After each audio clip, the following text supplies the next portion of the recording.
Now, moving ahead, China has rejected the conclusions of a U.S. trade investigation targeting its semiconductor industry and has strongly opposed plans to impose new tariffs. Beijing says that the U.S. Section 301 probe into China's semiconductor policies is unjustified and politically driven. The U.S. Trade Representative has announced new tariff measures that would begin at 0% and gradually increase within 18 months, with final rates to be decided before mid-2027. China says it has taken note of the move and has launched strong objections through the China-U.S. Economic and Trade Consultation Mechanism. Chinese officials warn the decision risks escalating trade tensions and harming global supply chains. All right, viewers, there's some more developments now coming in as far as the China-US trade is concerned. China now rejecting the conclusions of the US trade delegation that targeted its semiconductor industry, opposing plans to impose new tariffs. Beijing is now saying that the US Section 301 probe into China's semiconductor policies is unjustified and politically driven. China also says that it has taken note of the move and it has in fact also lodged a strong objection through the US-China Economic and Trade Consultation Mechanism. In fact, Chinese officials have also warned that the decision risks escalating trade tensions and harms global supply chains. In fact, this is coming as a US Trade Representative announces new tariff measures that will be beginning at 0% and eventually going up to within 18 months, and the final rates would only be fixed by mid-2027.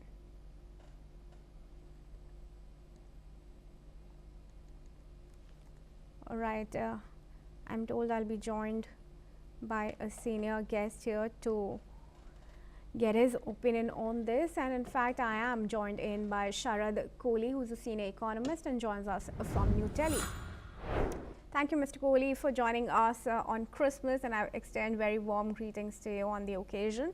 Talking about the issue at hand, China lodging protest over US's proposed tariffs that will be finalized by mid-2027. Do you really think, I don't know how to view this, should I say that the Xi-Trump meeting has actually delayed the implementation of the tariffs, or whether that meeting was only a short-term fix for the deteriorating trade tension between the two countries? Well, Merry Christmas, Kriti, to you and the NewsX World viewers around the globe. Well, I think the October meeting between President Xi Jinping and President Donald Trump was a quick fix solution. We all know that 10% tariffs were slashed, and 1 year was given on the export of rare mineral earths. But during the concurrence of this pact, during the concurrence of this quick fix solution, I really don't think it was appropriate for the US to highlight the sanctions, even if they were being imposed from middle of 2027, because when you're under a pact, you have to be careful not to speak out things which are provocative. So I think it was a mistake per se, and I was just going through the trade pact. We have the trade data, bilateral trade between the top 3 countries that US does, about $900 billion of bilateral trade with Mexico. Canada comes second, and then China comes third, about $700 billion of bilateral trade in China as well. With all the 3 top trading partners, Kriti, there is some or the other issue going on. We all know what has happened between US and Canada when President Trump said we want to make it as a 51st state of the US. And then Mexico, it's an open secret as to what goes on between America and Mexico with regard to immigration, with regard to infiltration and so on, so how Mexicans are being deported and so on. So with all the 3 top trading partners of US, there is an issue going on which ideally, from an economic sense, should not happen, because you are exchanging goods at the highest volumes with these 3 countries. Forget about rest of the countries, although if I go on naming the issues with other trading partners, including India for that matter, I can probably burn up the rest of the time of your show. But I'm very surprised. I'm in fact flabbergasted because President Trump's tariff policies, they've been going on since 2nd April now, the reciprocal tariff. But there has to be a borderline. There has to be a limit up to which you can stretch it. If you keep stretching it beyond the point, there is semiconductors which are going from the US to China. And now, it won't take long for China to copy those semiconductor chips and start manufacturing in the next few years within their country. Exactly. And as for the rare earth minerals, US knows that it cannot do without those rare earth minerals. It made President Trump and President Xi Jinping meet, despite the fact that tensions were high. So I'm very surprised, because when you're on a negotiating table, you have to maintain congeniality, you have to maintain cordiality, you have to make sure that the right atmosphere is there for any trade dialogue to happen. But somehow, during the concurrence of a pact, these kind of statements are being made. And for a moment, Kriti, if you ask me, I support the Chinese view, because they have been keeping quiet, they have been keeping low, and they have been quietly giving statements against what President Trump has been doing on them. But then if you try and stretch it beyond the limit, of course it's going to escalate the tensions, Kriti. Do you think that Beijing's moves are now more aggressive than they were previously?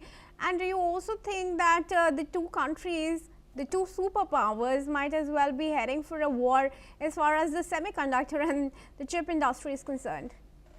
But there is already a war, if you ask me. There is already a Cold War going on. It's been going on for years now. I mean, this is not the first time we're hearing of this war. It's been going on for long ago. So I think Chinese aggression at this point of time is quite understandable, because any trade pact, any bilateral pact, cannot be one-sided.